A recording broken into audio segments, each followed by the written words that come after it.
نحمده ونصلي ونسلم على رسوله الكريم اما بعد فاعوذ باللہ من الشیطان الرجیم بسم اللہ الرحمن الرحیم۔ میرے معزز سامعین و ناظرین السلام علیکم ورحمۃ اللہ وبرکاتہ۔ مسلسل درس قرآن آپ سماعت فرما رہے ہیں۔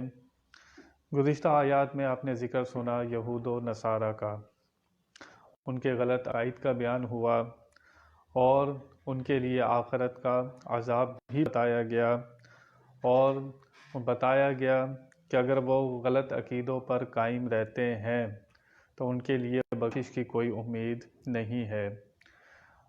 ہمارے آقا نبی پاک صلی اللہ تعالی علیہ وسلم نے نبوت کا اعلان فرمایا۔ اعلان فرمانے کے بعد اب جو کوئی آپ کا کلمہ نہیں پڑھتا، فرما برداری نہیں کرتا، اطاعت نہیں کرتا، آپ پر ایمان نہیں لاتا، اب اس کے لیے کل آخرت میں کوئی خیر نہیں ہو سکتی۔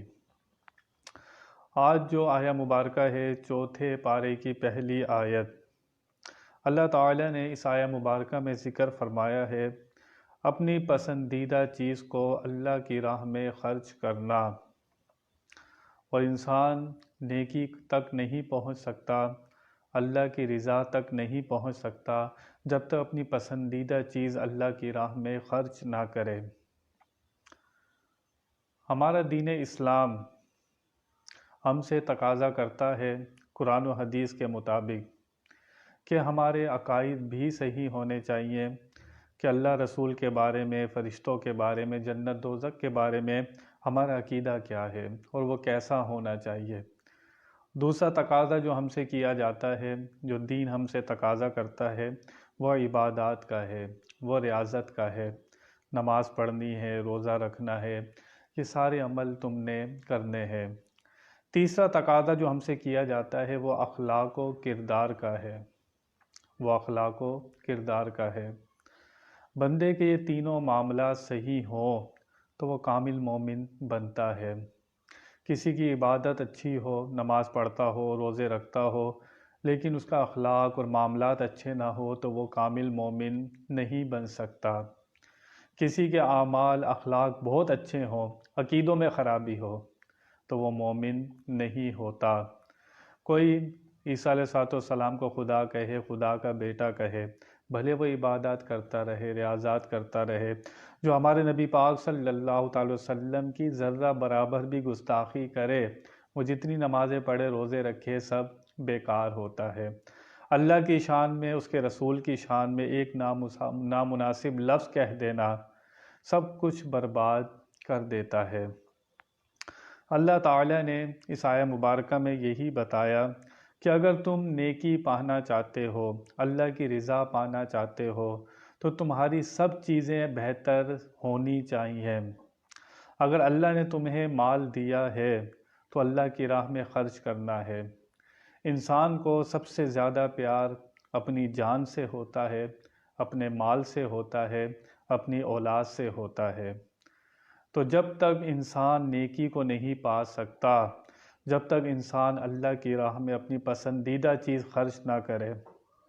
اب انسان کو جان ملی ہے، جب اعلان ہو جائے جہاد کا، صحابہ کرام کی مثال ہمارے سامنے ہے۔ میرے آقا صلی اللہ تعالی علیہ وسلم اللہ کی راہ میں جہاد کو پیارا رکھتے تھے۔ جنگ بدر ہوئی، اتنے مارکے ہوئے، صحابہ کرام نے اپنی جان کی پرواہ نہیں کی۔ تو اس آیہ مبارکہ میں یہی بتایا جا رہا ہے کہ اپنی پسندیدہ چیز کو اللہ کی راہ میں خرچ کرنا۔ اب انسان سوچ لے کہ اس کو سب سے زیادہ محبت کس چیز سے ہے اور وہ اللہ کی راہ میں خرچ کرنی ہے۔ انسان کو نیند بہت پیاری ہوتی ہے۔ اب فجر کا وقت ہے، سردیوں کا موسم ہے، صبح اٹھنا، فجر میں اپنی نیند قربان کرنا۔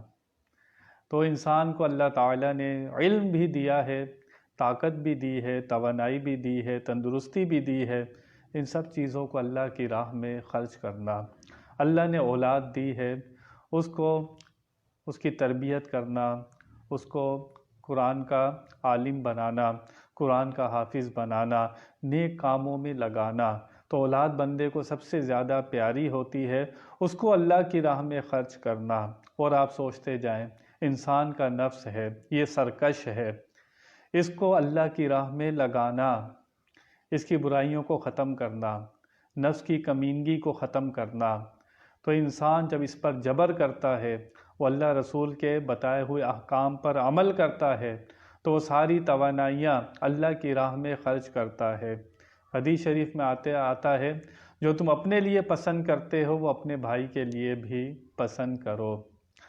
چنانچہ اللہ کی راہ میں بتایا گیا جب قربانی کرنی ہے تو اللہ کی راہ میں بہتر جانور قربان کرنا جو سب سے اچھا ہو۔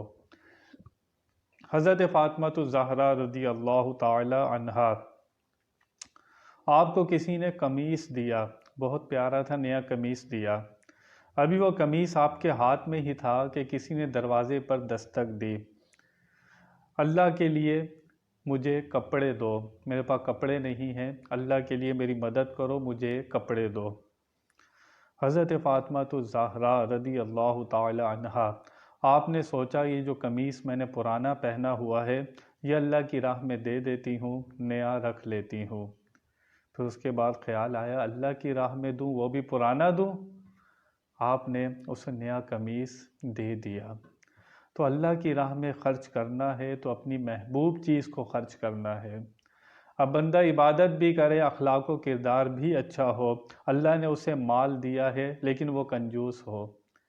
اسلام چاہتا ہے کہ جب تم خرچ کرو گے اللہ کی راہ میں، جو غریب مجبور لوگ ہیں ان کی مدد ہوگی۔ یہ ہمارا بہت پیارا اسلام ہے، یہ چاہتا ہے کہ غریب نادار لوگوں کی مدد کی جائے، اس لیے حکم دیا گیا کہ اللہ کی راہ میں خرچ کرو، پھر تم نیکی کے کمال کو پہنچو گے۔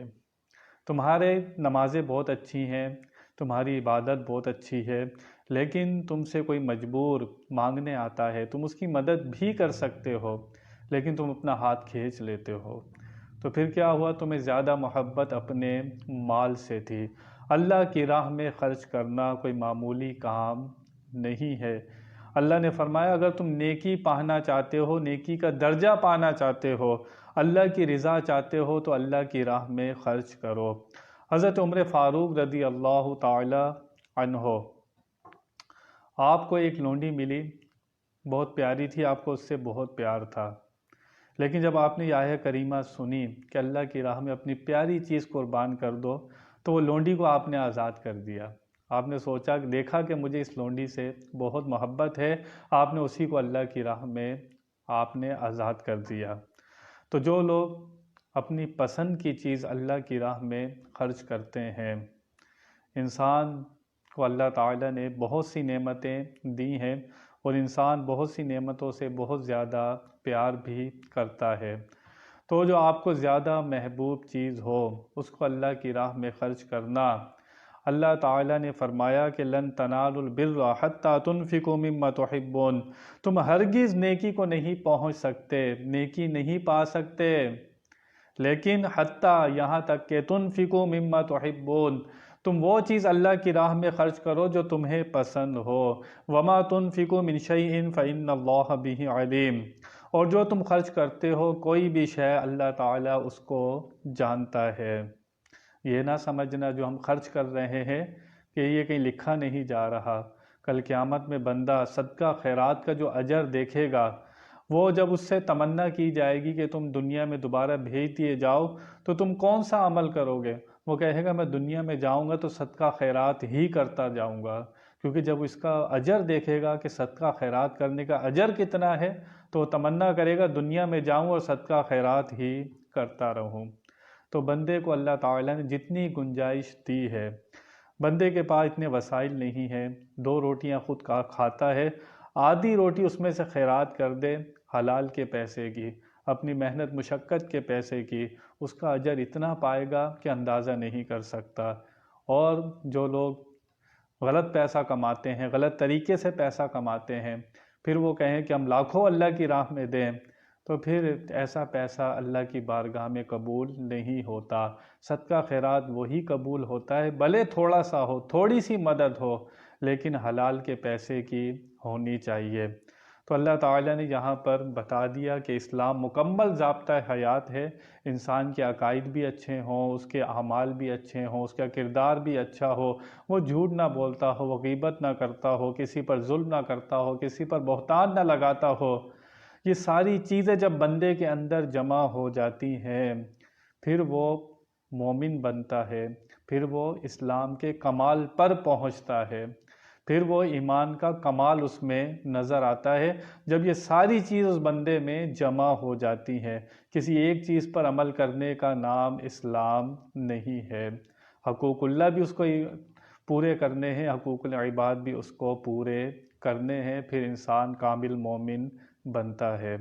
اللہ تعالیٰ سے دعا ہے کہ وہ ہمیں اللہ کی راہ میں، اپنی راہ میں خرچ کرنے کی توفیق عطا فرمائے۔ بیان میں کوئی غلطی ہو اللہ کی بارگاہ میں توبہ کرتا ہوں۔ وآخر دعوانا ان الحمد للہ رب العالمین۔